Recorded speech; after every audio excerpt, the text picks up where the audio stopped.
ગુજરાતભરમાં APMC market યાર્ડમાં શિયાળુ પાકની આવક શરૂ થતાની સાથે જ કૃષિ બજારમાં ફરી એકવાર ચહલ પહલ જોવા મળી રહી છે। જીરું, ઘઉં, ચણા, તલ જેવા મુખ્ય શિયાળુ પાકોને લઈને ખેડૂતો, વેપારીઓ અને બજાર સંચાલકો વચ્ચે ચર્ચાઓ તેજ બની છે। ગયા વર્ષની સરખામણીએ આ વર્ષે ઉત્પાદન અને ભાવ બંનેમાં ફેરફાર જોવા મળી રહ્યો છે, જેથી પાછળ મુખ્ય કારણ હવામાનની અનિશ્ચિતતા હોવાનું બજારમાં જાણવાનું માનવામાં આવી રહ્યું છે। તો ત્યારે જો અમારો ખાસ અહેવાલ। ગયા વર્ષે જીરું, ઘઉં અને ચણાના ગુજરાતમાં મોટા પ્રમાણમાં વાવેતર હતું, એટલે ભાવમાં પણ અલગ અલગ ઉતાર ચઢાવ જોવા મળ્યો હતો। જેવી રીતે જીરામાં ગયા વર્ષે 3300 થી લઈ અને 4500 સુધી જીરાના ભાવ આવ્યા હતા અને ઉત્પાદન ઘણું થયું હતું। એવી જ રીતે ઘઉંનું પણ ઉત્પાદન મબલક પ્રમાણમાં થયું હતું। 450 થી લઈ અને 600 રૂપિયા સુધીના ભાવ જોવા મળ્યા હતા। સરેરાશ 500-550 રૂપિયા ભાવ થયા હતા। ચણામાં પણ ઉત્પાદન વધુ થયું હતું, વાતાવરણ બધા સાનુકૂળ પરિબળોને કારણે, અને એના ભાવ પણ 750 થી લઈને 1000 સુધી થયા હતા। જ્યારે આ વર્ષે વાતાવરણ જે માવઠાના પ્રમાણ વધ્યું છે, દિવાળી ઉપર જ્યારે શિયાળુ પાકનું વાવેતર ચાલુ હોય ત્યારે વરસાદ થવાથી વાવેતર પણ થોડુંક લેટ થયું હતું અને થોડુંક ભેજવાળા વાતાવરણને કારણે થોડીક આ વર્ષે ઉત્પાદન વધતા ઓછા પ્રમાણમાં જોવા મળશે। એટલે આ વર્ષે પણ જીરાનો ભાવ હાલમાં 4042 રૂપિયા 20 કિલોના છે, ઘઉંના પણ 550-600 રૂપિયા છે અને ચણાના પણ 900 રૂપિયા 800-900 વધી જાય છે।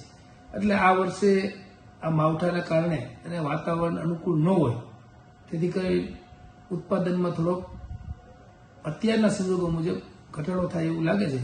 પછી આવનારો સમય જો સાનુકૂળ પરિબળ થાય તો ઉત્પાદન પૂરતા પ્રમાણમાં આવશે। એટલે આ વર્ષે ઉત્પાદન જો ઘટે તો જીરું, ઘઉં અને ચણામાં પણ ભાવ વધે એવી પૂરી શક્યતા છે। રાજકોટ માર્કેટિંગ યાર્ડ તેમજ સૌરાષ્ટ્રના તમામ માર્કેટિંગ યાર્ડોની જ્યારે આપણે વાત કરીએ તો શિયાળુ પાકના ઉત્પાદન પછી માર્કેટિંગ યાર્ડમાં રોનક આવતી હોય છે, પરંતુ આ વર્ષે કમોસમી વરસાદના હિસાબે શિયાળુ પાકના જે વાવેતર થયા છે એની ઉપર નુકસાનીનો એક આંકડો જોવા મળશે। એનું કારણ આપણે કહીએ તો જે વસ્તુ જે પિયત ખેડૂતોએ કર્યા છે એમાં જે ફૂલવાળી વસ્તુ છે એને 100% ઠંડુ પાણી નડે અને ઉત્પાદનના આંકડા ઓછા આવશે એવું અત્યારે જોતા લાગી રહ્યું છે। ગત વર્ષની સરખામણીએ ગત વર્ષે જ્યારે જીરાનું ઉત્પાદન વિપુલ પ્રમાણમાં સૌરાષ્ટ્ર અને ગુજરાતમાં થયું હતું, એની સામે આ વર્ષે કદાચ એ ઉત્પાદન અડધું પણ થઈ શકે એવી વાત થઈ રહી છે। અને ખેડૂતોએ જે વાવેતર કર્યા હતા એ સારા વરસાદ અને સારા પાણી ચડ્યા હોય અને વાવેતર 100% લગભગ સૌરાષ્ટ્રમાં શિયાળુ પાકના વાવેતર હતા, પરંતુ ઘઉં અને જે જીરાની અને જે તમે વાત કરી રહ્યા છો એમાં ઉત્પાદનનો આંકડો 100% નીચો આવશે અને આ વર્ષે ખેડૂતોને ગત વર્ષે જે ભાવ મળ્યા હતા એના કરતા સારા ભાવ મળશે એવી એક પણ આશા ખેડૂતોમાં જોવાઈ રહી છે। એનું કારણ એ પણ કહી શકીએ કે ગત વર્ષની સરખામણીએ જે ઉત્પાદન થયું હતું એમાં 50%ની કાપ આવે એવું અત્યારે ખેડૂતોમાં પણ વાત થઈ રહી છે, જ્યારે ચણા અને ઘઉંના ઉત્પાદનમાં પણ ઘણી ખરી નુકસાની ખેડૂતોને આવશે। એટલે આવતા દિવસોમાં જે ખેડૂતોએ વાવેતર કરેલા છે ઓછું ઉત્પાદન થવાના કારણે ખેડૂતોને સારા ભાવ મળે એવું અત્યારે જોતા લાગી રહ્યું છે। Tarkundla market yard assistant secretary Mukesh Trivedi. હાલ ઘઉંનું, ચણાનું, જીરુંનું, તલનું વરસાદ સારા હોવાથી વાવેતર પણ સારું થયું છે। અમરેલી જિલ્લામાં આપણા વિસ્તારમાં પણ સારું વાવેતર છે। ઘઉં, ચણાનું અને તલનું, જીરુંનું પણ વાવેતર સારું છે।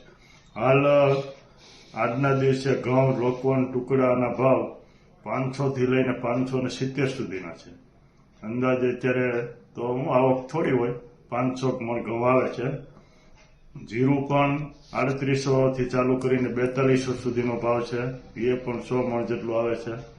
ચણાનું આવક વધશે, પછી મહિનો દોઢ મહિનો થશે।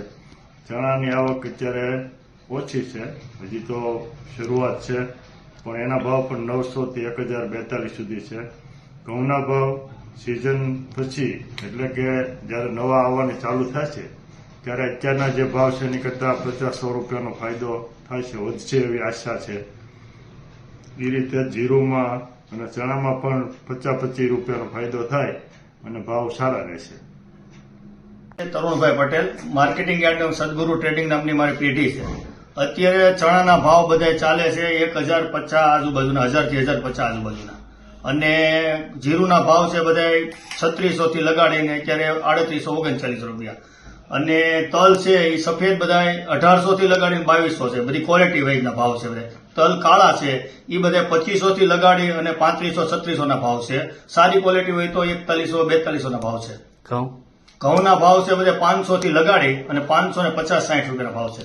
આગામી 3 મહિનામાં કેવા ભાવ બધાના રહેશે? આગામી 3 મહિનાની અંદર તો એક તો વાતાવરણ ઉપર આધાર છે. જો સારું વાતાવરણ હોય તો ક્વોલિટી સારી થાય તો 550 થી લગાડી 600 રૂપિયાના ભાવ થાય. ઘઉંની અંદર ચણા છે એ 1100 આજુબાજુ થાય. સારી ક્વોલિટી હોય તો 1150 સુધી થાય. નકર નબળી ક્વોલિટી પાકે તો પાછા 900 રૂપિયાના ભાવ વેચાય ખરા. એ સિવાય બીજા અન્ય જણસી 11 જણસી અંદર તો કઠોળ આવે છે, બધું કે મગ છે, ઉનાળુ માંડવી છે, એ બધી પછી ક્વોલિટી વાઇઝ ભાવ થાય. જીરુમાં જીરુની અંદર જો ક્વોલિટી સારી થાય તો બધા 45 આજુબાજુ ભાવ જઈ શકે છે.